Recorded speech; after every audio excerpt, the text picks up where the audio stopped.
Today we're going to graph the plot of a story. We're going to use the story of the Three Little Pigs, which you probably know, but I'm going to retell it for you. And as I do this, I want you to think about what the main events are in the story, and then we will rate those for excitement later on the graph. It starts out when the three little pigs have to leave home. Then the first little pig gets some straw to build his house. He builds his house, but the wolf comes along and eats the first little pig after he blows his house down. The second little pig builds his house from sticks, but the wolf again comes along and huffs and puffs and blows the poor little pig's house down and eats pig number 2. The third little pig, who is much wiser than pig number 1 and pig number 2, builds his house out of sturdy bricks. The wolf comes along thinking to have another pig for dinner, but he huffs and puffs and he can't blow that house down.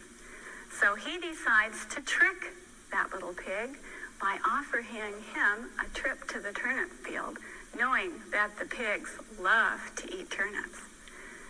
That trick doesn't work out. The little pig is too smart for the wolf. So the wolf offers one more trip to the apple orchard. But again, the third little pig outsmarts the wolf. Finally, the wolf offers to take the third little pig to the fair. But the third little pig, once again, is too smart for that wolf. Well, the wolf is so angry, he decides, by hook or by crook, he's going to eat that little pig. So he climbs up that brick house and goes right down the chimney. But the third little pig is waiting for him with a boiling pot of water. The wolf falls in, he covers it up and eats that wolf. And the third little pig lives happily ever after. All right, now let's think about those events. Let's think about, first of all, when the pig leaves home. Is that a 1 on the excitement scale or a number 10? Let me hear you applaud. If you applaud very lightly, that means it's not real exciting.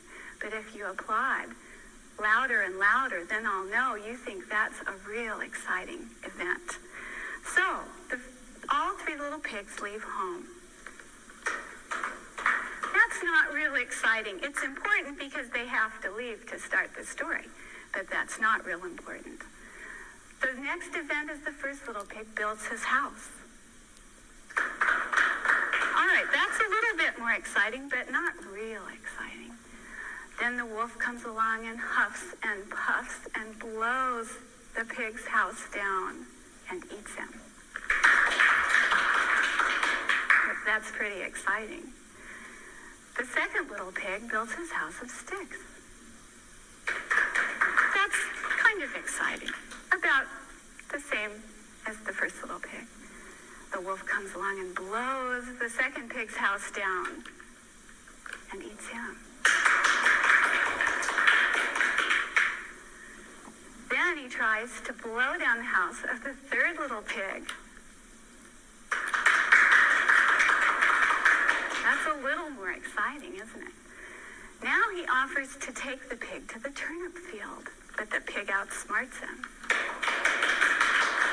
That's a little more exciting.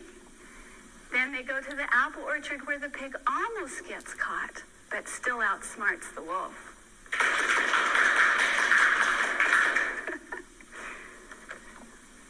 Then they go to the fair where the pig meets the wolf on the road and has to be very clever to outsmart him, but he does it.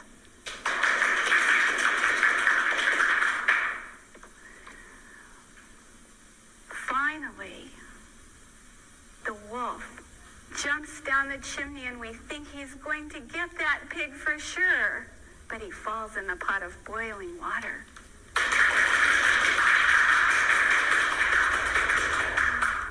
And that went right off the chart, boys and girls. Now, the pig eats the wolf and he lives happily ever after, so that ends the story, and we can start right back down here again. Now we're going to connect the dots, connect the events to create the story, and show you what the graph of the plot looks like.